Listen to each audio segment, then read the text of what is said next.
समस्त साहित्य साधकों को रेखा तिवारी का सादर प्रणाम। सद्वाक्य।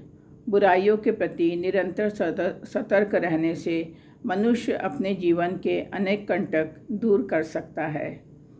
भाइयों और बहनों, मेरे द्वारा लिखा गया चिंतन गंगा गीता का देश भारत, पतित पावनी गंगा भारत माता को ईश्वर के द्वारा सौंपी गई अद्वितीय सौगात है, क्योंकि पूरे विश्व में गंगा जल ही ऐसा पावन है जो कभी खराब नहीं होता। वैज्ञानिक शोधों से पता चला है कि गंगा जल में ऐसे जीवाणु हैं जिसमें गंदगियों के रोगाणुओं को नष्ट करने की अद्भुत क्षमता है। शास्त्र वर्णित गाथा है। गंगा स्वर्ग में निवास करती थी।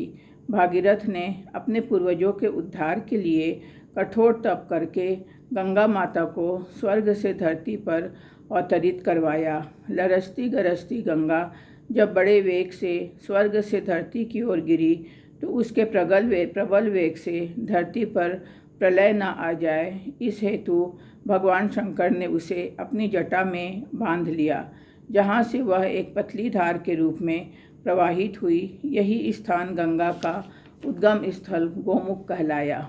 यहाँ से गंगा पूरे उत्तर भारत से होती हुई बंगाल में पहुंचकर बंगाल की खाड़ी में गिरती है। भीष्म पितामह के अंतिम समय में पाताल गंगा से ही उनको जल पिलाया गया था अर्जुन के द्वारा। गंगा मैया आज भी अमीर गरीब, अच्छे बुरे सभी के लिए समान व्यवहार करती है। गंगा नदी में स्नान करने से सभी पाप ताप नष्ट हो जाते हैं। हमारे शास्त्रों में इसका विशद वर्णन है। गंगा माता का श्रद्धा विश्वास पूर्वक जप तप अनुष्ठान पूजन करने से एवं प्रतिदिन गंगा मैया में स्नान करने से मोक्ष की प्राप्ति होती है। हमारे ऋषि मुनि सभी अपनी साधना तपस्या के लिए गंगा तट को ही उपयुक्त मानते हैं।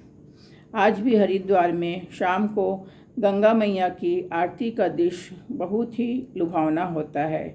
श्री कृष्ण ने महाभारत युद्ध के समय जो उपदेश अर्जुन को दिए वे सभी गीता में समाहित है। गीता भारतीय धर्म की रीढ़ की हड्डी है, जिसके बिना धर्म के गुण रहस्यों को समझना असंभव है। गीता में जीवन दर्शन, जीवन मरण, आत्मा परमात्मा, ज्ञान विज्ञान, सृष्टि ब्रह्मांड आदि का बड़ा सीधा सरल व्याख्यापरक समाधान है। यदि गीता के किसी भी अध्याय का विधिपूर्वक श्रद्धा विश्वास से पूजन पठन किया जाए तो उस महात्म्य का लाभ भक्त को मिलता है। आज भी अंतरिक्ष में गीता के श्लोक गूंज रहे हैं। वैज्ञानिक अन्वेषणों द्वारा इन स्वर लहरियों को पकड़ने का प्रयास किया जा रहा है। जीवन के विभिन्न कठिन गुत्थियों का बड़ा सीधा हल गीता में समाहित है।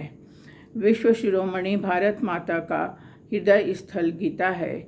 ईश्वर के मुख से उद्घृत ऐसे अनुपम वचन पूरे विश्व के लिए आशीर्वाद जैसा है, जिसके तथ्य भावों को समझकर कर्म की प्रेरणा लेना सभी का पुनीत कर्तव्य है।